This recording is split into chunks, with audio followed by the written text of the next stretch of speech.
Pada suatu hari, ketika saya sedang bersamanya, pintu tiba-tiba terbuka dan kedengaran suara yang kuat. Itu suara anak perempuan saya. Dia mahu menghantar bekal makanan, tetapi sebaliknya dia ternampak kami berdua sedang bersama. Bagi seorang anak, itu pasti satu pemandangan yang mengejutkan. Saya tahu saat ini akan tiba jua, namun saya tidak menyangka ia akan berlaku secepat ini. Bagaimana harus saya harungi situasi ini? Nama saya Salmah.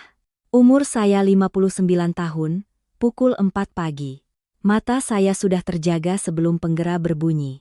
Sudah 3 tahun saya menyambut fajar sendirian di rumah tanpa suami. Sambil menurunkan kaki ke lantai yang sejuk, saya mengeluh panjang tanpa sadar. Hari ini juga saya perlu ke pusat rekreasi kejiranan untuk bekerja. Apabila saya memberitahu anak saya, Aisyah, bahwa saya mahu mula bekerja sebagai tukang cuci pada usia 59 tahun, dia melarang keras. Mak tak perlu buat kerja macam tuh, katanya. Namun saya tahu hakikatnya, saya tidak mahu hidup bergantung ihsan orang lain. Sambil menjinjit peralatan mencuci di tingkat bawah tanah pusat rekreasi itu, kaki saya terasa menggigil menuruni tangga. Pada mulanya, ia sangat memenatkan. Bermula dengan mencuci tandas sehinggalah menyental lantai ruang sauna, kotoran melekat di bawah kuku, lutut saya melecet, dan apabila pulang ke rumah melihat cermin, saya rasa seperti melihat orang asing. Namun, sesuatu yang aneh mula berlaku. Setiap pagi sekitar jam 5 pagi, seorang lelaki akan keluar dari bilik engine di tingkat bawah tanah. Dia seorang lelaki yang tinggi dan sentiasa memakai pakaian kerja teknikal. Pada mulanya, kami hanya berpapasan. Tanpa teguran, tanpa bertentang mata, saya tertanya-tanya siapakah dia. Saya tidak tahu namanya maupun tugasnya, hanya melihat dia keluar dari bilik engine dan menaiki lift. Seminggu berlalu, kemudian 2 minggu, dan tanpa sadar saya mula menanti waktu itu, jam 5 pagi. Apabila mendengar bunyi pintu bilik engine dibuka, mata saya secara spontan akan melirik ke arah itu. Lelaki itu sentiasa diam. Dia berlalu tanpa sepatah kata, tetapi entah mengapa susuk belakangnya nampak begitu teguh di mata saya. Bagi wanita yang hidup sendirian seperti saya, susuk belakang lelaki yang begitu sudah lama tidak saya lihat. Suatu hari, saya memberanikan diri dan berkata, "Assalamualaikum." Namun, dia hanya mengangguk kecil dan terus berlalu. Saya rasa tersinggung. Mungkinkah dia rasa terganggu dengan kehadiran saya?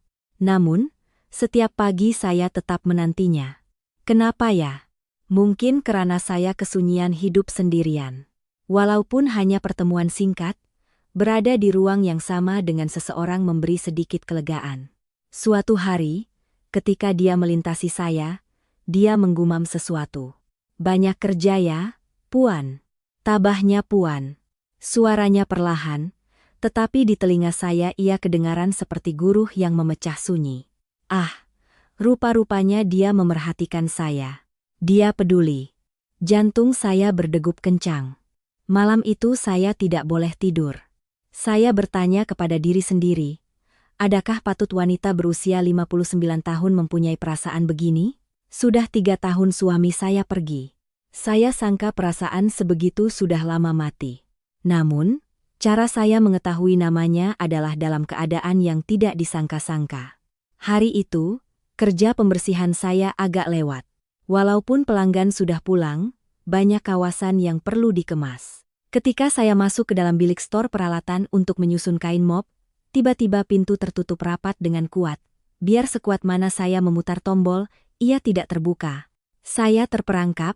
Di dalam ruang sempit yang gelap gelita itu, dada saya mula terasa sesak. Saya rasa seperti lemas dan kepala mula berpusing. "Tolong, ada sesiapa di luar?" Saya menjerit sehingga serak suara, tetapi tiada jawaban.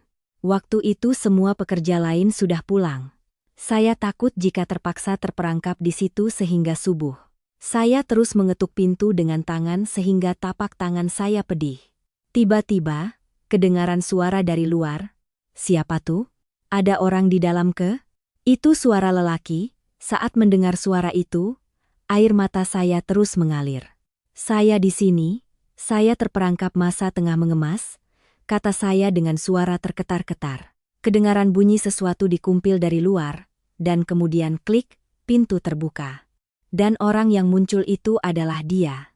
Lelaki yang setiap pagi keluar dari bilik engine itu. Puan Salmah. Dia menyebut nama saya. Bagaimana dia tahu nama saya? Pada saat itu, saya terlalu terkejut dan terharu sehingga tanpa sadar saya terus memeluknya. Terasa hangat. Itulah pertama kali selepas sekian lama saya merasakan kehangatan susuk seorang lelaki. Ketika berada di dalam pelukannya, satu perasaan aneh muncul. Apa ini? Aku rupanya masih hidup.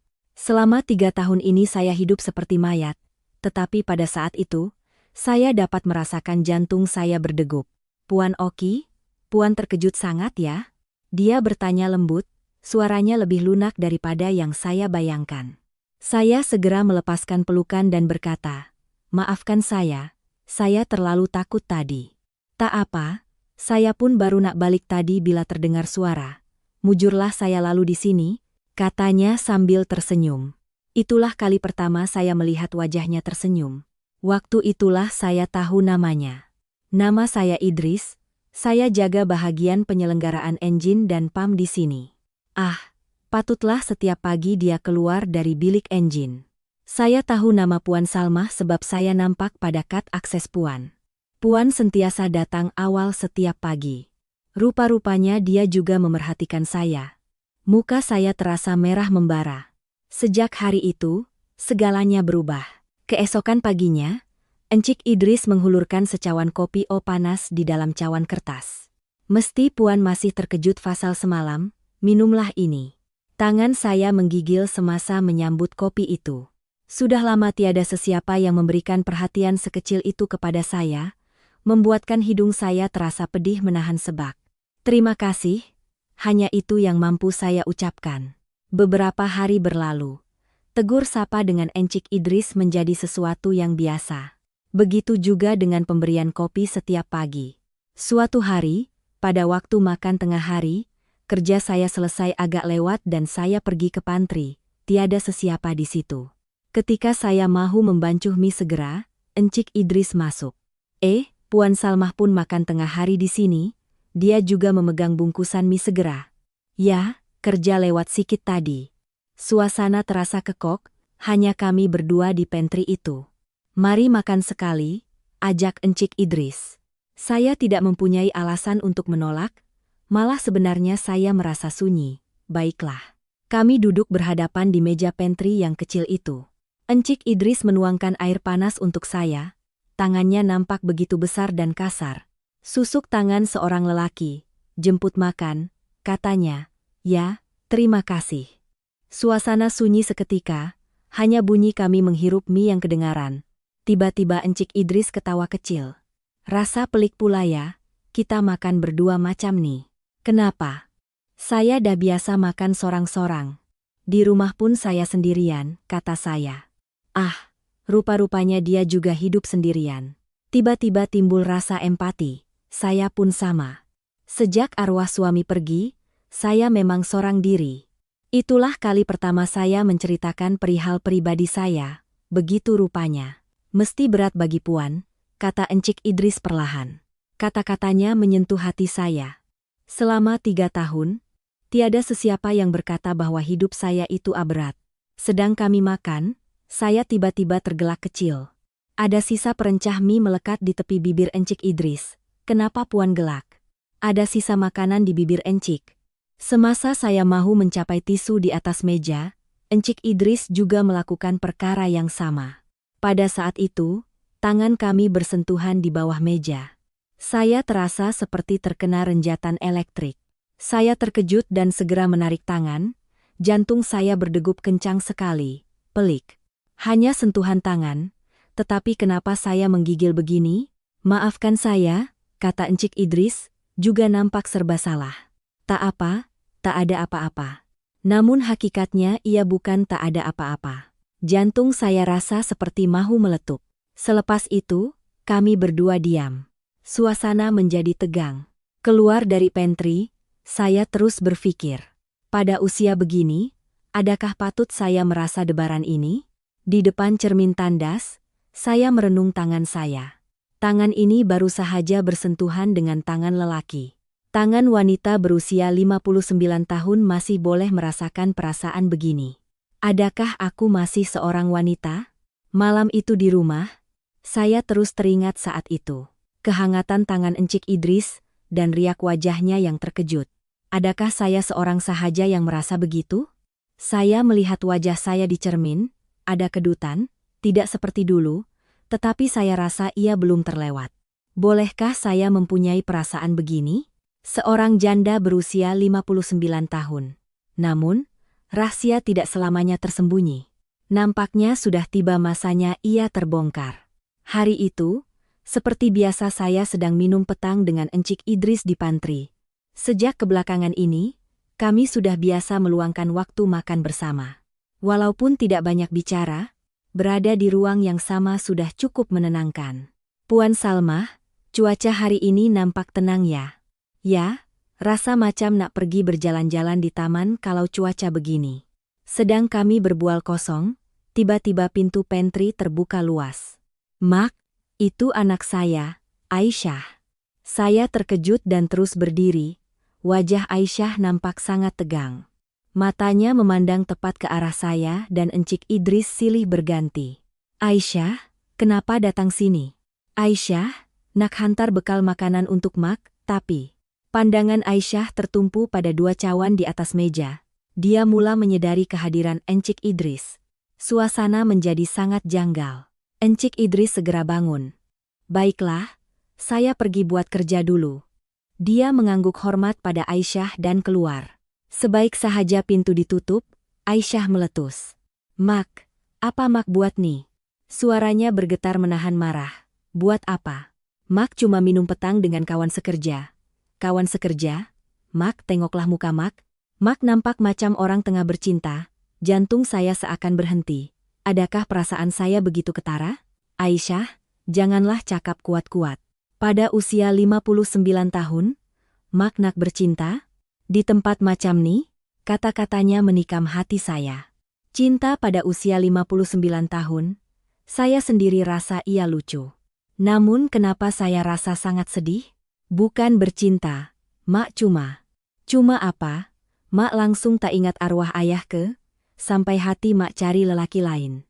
Suara Aisyah semakin tajam. Ah, begitu rupanya. Bagi Aisyah, seolah-olah ayahnya baru sahaja pergi semalam. Namun bagi saya sudah mengharungi 3 tahun kesunyian. Aisyah tidak akan tahu betapa panjangnya setiap hari selama 3 tahun itu. Aisyah, kata saya perlahan. Lelaki itu adalah orang pertama yang memanggil nama Mak sejak ayah kamu meninggal. Selama 3 tahun, Mak cuma dipanggil Mak Aisyah atau menantu. Mak tak pernah dipanggil dengan nama Salmah lagi. Wajah Aisyah terpaku. Bila Encik Idris panggil Puan Salmah, Mak rasa Mak masih hidup. Mak rasa Mak masih seorang wanita. Suara saya tergetar. Aisyah terdiam. Melihat dia diam, saya rasa semakin sebak. Mak bukan nak lupakan ayah kamu, tapi Mak pun nak rasa dihargai sebagai manusia. Mak rasa sunyi sangat ke? Suara Aisyah mengecil. Ya, terlalu sunyi. Sampai rasa macam nak mati saja, kata saya jujur. Aisyah terdiam lama sebelum berpaling. Aisyah perlu masa untuk fikir. Kemudian dia keluar dari pantry. Malam itu saya duduk sendirian di rumah. Kata-kata Aisyah ada benarnya. Mungkin lucu untuk mempunyai perasaan begini pada usia 59 tahun. Namun, apabila saya bersama Encik Idris, saya adalah Salmah. Bukan sekadar mak orang atau seorang janda, tetapi seorang wanita yang dihargai. Saya tidak sangka mempunyai seseorang yang memandang saya sebagai wanita adalah sesuatu yang sangat berharga. Selepas kejadian dengan Aisyah, hati saya menjadi kacau buat beberapa hari. Saya rasa kekok apabila bertembung dengan Encik Idris. Adakah saya yang salah faham? Namun, pada hari itu, apabila saya membuka loker saya, ada sesuatu di dalamnya. Sebuah radio kecil yang lama. Saya tidak tahu siapa yang meletakkannya di situ. Di bawah radio itu ada sekeping nota kecil. Tulisan tangan lelaki, Puan Salmah, malam ini pukul 10 malam, tolong dengar frekuensi 107,7. Jantung saya mula berdegup. Adakah ini daripada Encik Idris? Saya tidak pasti, namun hati saya penuh dengan harapan. Di rumah, radio itu sentiasa dalam pikiran saya. Pukul 10 malam terasa sangat lama. Saya tidak boleh makan, hanya memandang jam. Jam 9.50 malam, saya menghidupkan radio dan mencari frekuensi 177. Ia adalah stesen radio tempatan yang memutarkan lagu-lagu klasik. Tepat pukul 10 malam, suara penyampai radio kedengaran. Assalamualaikum, selamat malam dalam segmen kisah dan lagu. Malam ini kami menerima satu permintaan lagu yang istimewa. Dada saya berombak kencang. Seorang pendengar ingin tujukan lagu ini kepada seseorang yang hidup sendirian selepas kehilangan suami 3 tahun lalu. Air mata saya mula bertakung. Ini pasti kisah saya. Saya menguatkan bunyi radio dengan tangan yang menggigil. Wanita ini berusia 59 tahun dan bekerja keras setiap pagi. Namanya Puan Salmah. Saat itu, air mata saya tumpah. Rupa-rupanya benar, message ini untuk saya. Encik Idris menggunakan cara ini.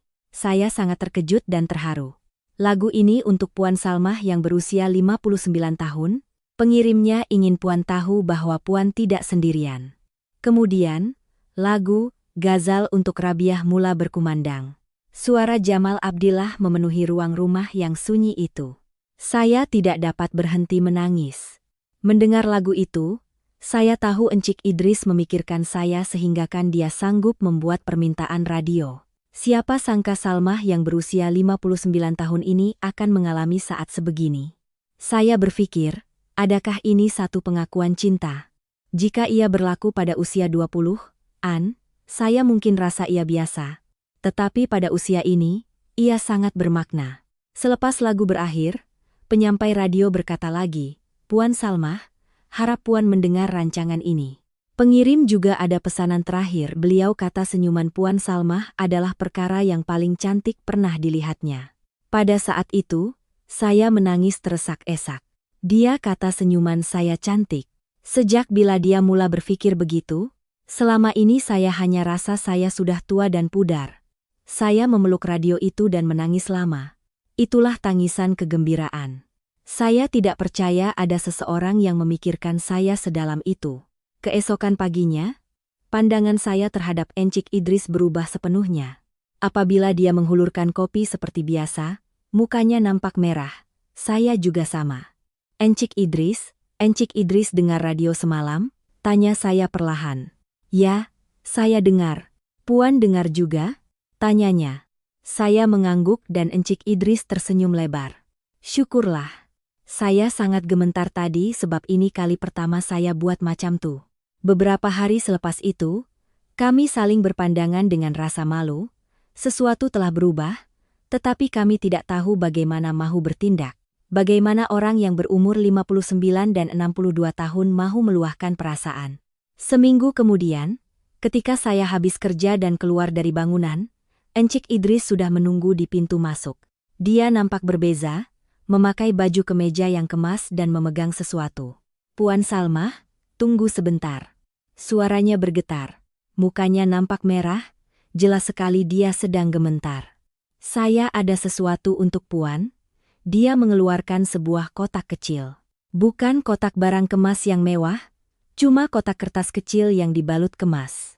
Sila buka. Tangan saya menggigil. Bila kali terakhir saya menerima hadiah sebegini? Mungkin kali terakhir adalah semasa saya berkahwin dengan arwah suami. Apabila saya membuka kotak itu, ada sebentuk cincin perak di dalamnya. Ia ringkas tetapi sangat cantik. Apa ini? Encik Idris? Puan Salmah, katanya dengan nada serius.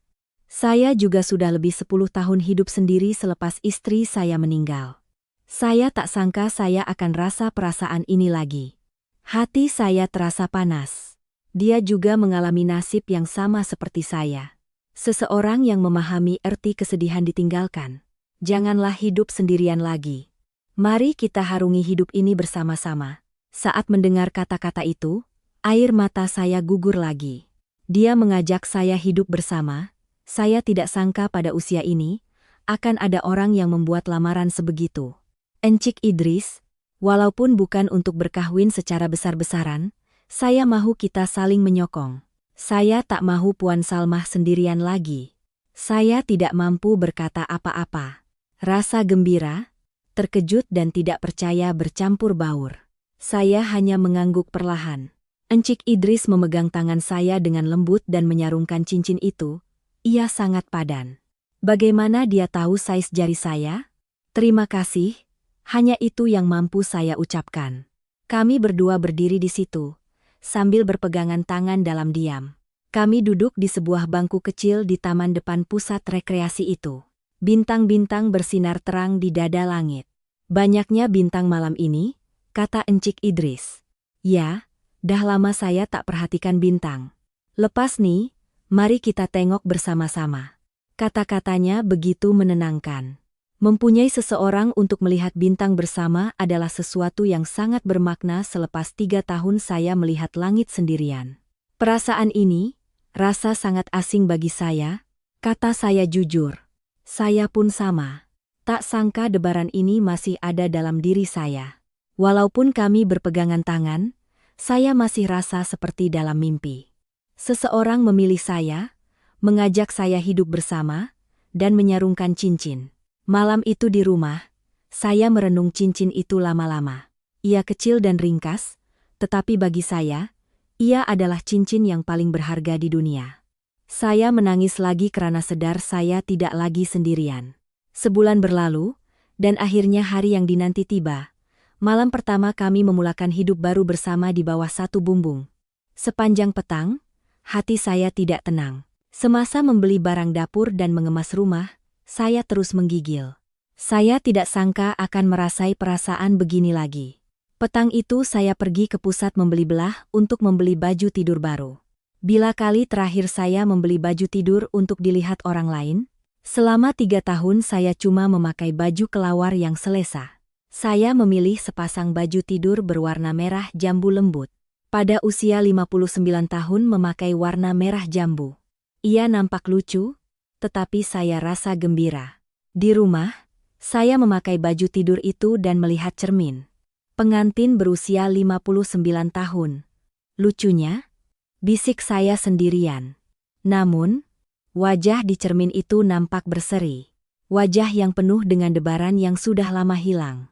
Kenapa aku menggigil sangat nih? Tangan saya terus bergetar. Semakin dekat waktu kedatangan Encik Idris, semakin kuat debaran itu. Loceng pintu berbunyi. Saya mengambil masa yang lama untuk membuka pintu karena perlu menenangkan hati. Apabila pintu dibuka, Encik Idris berdiri di situ, nampak sama gementar seperti saya. Masuklah. Terima kasih. Kami berbalas teguran yang kekok, perasaannya jauh berbeza berbanding ketika kami berjumpa di pusat rekreasi. Nak minum teh? Boleh juga. Di dapur, tangan saya menggigil semasa membancuh teh. Saya berhati-hati supaya cawan tidak terlepas dari tangan. Kami duduk berhadapan di ruang tamu menghirup teh. Kami berdua diam. Saya rasa saya perlu berkata sesuatu tetapi lidah saya keluh. Namun, kesunyian itu tidak terasa buruk. Puan Salmah, Encik Idris memulakan bicara. Ya, Puan nampak sangat gementar malam ini, katanya sambil melihat tangan saya. Rupa-rupanya dia perasan tangan saya menggigil. Encik Idris memegang tangan saya dengan lembut. Tangannya sangat hangat. Saya pun gementar. Dah lama saya tak rasa perasaan macam ni. Saat itu air mata saya mengalir. Dia memahami saya. Saya pun sama. Saya rasa seperti dilahirkan semula sebagai seorang wanita. Memang benar. Selama 3 tahun saya cuma hidup untuk bertahan. Tetapi malam itu, buat pertama kali saya berasa seperti seorang wanita semula. Seseorang memandang saya sebagai wanita dan menghargai saya. Saya tak tahu Puan Salmah sebenarnya secantik ini, bisik Encik Idris. Pada usia 59 tahun, saya tidak sangka akan mendengar pujian cantik lagi. Hati saya terasa sangat hangat. Malam itu saya merasai pelbagai emosi. Debaran, kegembiraan, dan segala perasaan yang sudah lama tidur dalam diri saya seakan terjaga semula. Terima kasih, kata saya kepada Encik Idris. Untuk apa? Sebab jadikan saya wanita semula. Sebab panggil nama saya, Salmah. Malam itu adalah malam pertama saya tidak sendirian. Saya tidak sangka kehadiran seseorang di sisi boleh memberikan kehangatan sebegini. Ia adalah permulaan baru bagi saya yang berusia 59 tahun. Begitulah bermulanya kehidupan baru kami. Selepas sebulan hidup bersama, segalanya menjadi semula jadi. Setiap pagi, Encik Idris akan bangun dahulu dan membancuh teh. "Salma, bangun minumlah teh nih sebelum sejuk." Mendengar suaranya setiap pagi membuatkan saya sangat bahagia. Berjalan bersama-sama ke tempat kerja juga sesuatu yang menyeronokkan. Jika dulu saya berjalan sendirian dengan lesu, sekarang kami berjalan seiringan sambil berbual kosong. "Cuaca hari ini bagus ya?" "Ya, rasa macam kerja pun tak penat kalau begini." Pada mulanya, saya rasa segan dengan pandangan orang lain di pusat rekreasi. Namun, tidak lama kemudian, semua rakan sekerja menerima kami dengan tangan terbuka. "Puan Salmah, seronok tengok Puan dengan Encik Idris," kata Kak Limah, rakan setugas saya. "Kini di pantry, kami boleh duduk bersama dengan bangga. Kami berkongsi bekal makanan dan berbual mesra. Sedapnya masakan nih. Lauk apa?" "Ini sambal tumis udang yang saya masak semalam." Di rumah pula, kami memasak bersama-sama. Encik Idris membasuh pinggan dan saya menyediakan lauk pauk. Rutin harian ini terasa sangat berharga bagi saya. Aisyah juga ada datang melawat. Walaupun pada mulanya dia nampak kekok, namun layanan baik Encik Idris membuatkan suasana menjadi harmoni. "Mak nampak jauh lebih ceria sekarang," kata Aisyah kepada saya kemudian. "Ya, saya rasa memang begitu. Apabila saya melihat cermin, wajah saya nampak lebih berseri. Malah orang di tempat kerja juga memuji kami berdua nampak sangat serasi." Pada mulanya saya rasa malu, tetapi sekarang saya berasa bangga. "Terima kasih, kami memang bahagia," kata saya jujur. Petang itu, semasa kami berjalan di taman, kami melihat pasangan muda melintas. "Kita pun pernah lalui zaman muda macam tuh," kata Encik Idris. "Sekarang pun sama saja," jawab saya. "Apapun orang kata, yang penting kita bahagia." Saya benar-benar maksudkannya. Sama ada 59 atau 69 tahun, itu tidak penting. Umur hanyalah angka. Kehidupan yang sebenar bermula apabila kita menemui seseorang untuk berpimpinan tangan. Encik Idris menggenggam tangan saya dengan erat. "Betul kata Salmah, saya rasa benar-benar hidup sekarang. Kami hidup bahagia setiap hari. Setiap perkara kecil dalam rutin kami terasa sangat bermakna. Makan pagi bersama, bekerja bersama, dan menyediakan makan malam bersama. Saya sadar bahwa cinta yang bermula pada usia 59 tahun ini adalah cinta yang paling tulus. Tiada kepura-puraan, tiada kepentingan, cuma menerima satu sama lain seadanya. Saya sadar hanya apabila sudah berusia barulah saya faham arti cinta yang sebegini rupa.